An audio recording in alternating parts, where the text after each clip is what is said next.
So the auto industry is having a nervous breakdown due to Trump's tariffs, and that's not good for ancillary companies such as Avis, which is down for the week. This is the weekly chart, and price is down roughly $14.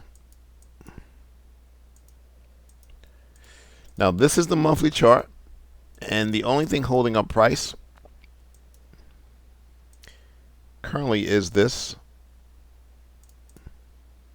monthly buy level.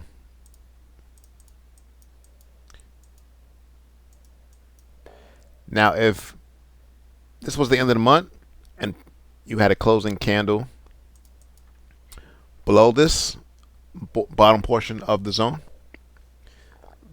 this level would be null and void, and you would have to go further down. But that's not the case at the moment. We're only in mid-February, and so price has an opportunity to rally. But as you can see from the moving average, trajectory and price action says potentially it's down more. There's more downside risk because on the RSI, price is not oversold as of yet. Now, before we continue with the analysis, let's get into the news. So Avis didn't have any negative news of its own. Still, investors were rightfully concerned about its vulnerability to current events, namely the current round of tariffs imposed by the Trump administration on several of this country's key trading partners. So on Wednesday, the government set 25% tariffs on all steel and aluminum imports coming into the country. The aim is to support the domestic metallurgy industry. But as with any trade war, not every industry benefits. High input prices for the two metals are a direct threat to auto manufacturers. By extensions, companies like Avis that purchase cars for their fleets. At least those tariffs aren't higher. Their imposition came after Trump pledged to levy duties of 50% on steel and aluminum coming from the most populous Canadian province, Ontario. This came on the back of Ontario's government threatening to impose different duties of its own on American customers using electricity imported from there. It later climbed down from this pledge. Now, investors famously dislike uncertainty. Uncertainty is the name of the game with the steel and aluminum tariffs. Trump has shown a tendency to back down from some of the administration's more aggressive talks and moves. So perhaps the tariffs are on two metals will be short-lived. Then again, they could prove to be quite sticky indeed, so it's understandable for the market to be wary about any company in or near the auto business. All right, so you're getting bearish news. Technicals are bearish. Let's drill down to the weekly chart. Now, this is a monthly buy level, sell level, which held. Now, it's tough to trade when you have two levels near each other. But now you are getting that breakdown. So what I want to do is go down, and I want to go to the left. My eyes gravitate to this level here. Rally, base and candles that rally out. Taking out the pivot high to the left.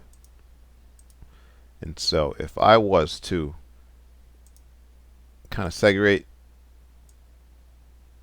this level here,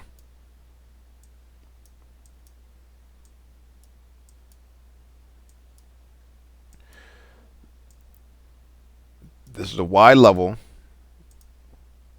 and again, not an ideal level, but it has to be respected. Not in love with the volume. It left the zone on, I guess you could say, above average volume. Taking it down to the daily chart, this drop, bases, and then drop. So this is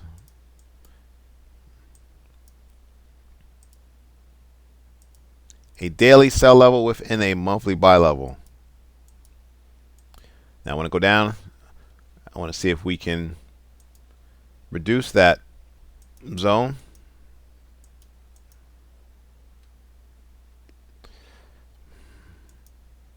Yeah, I don't like all this price action to the left. Right, it's not really a significant imbalance, but price did move from this level. So this is a no trade stock at the moment because the levels price can get to and reverse are too close to each other. However, if I was a betting man, I would bet that there's more downside risk.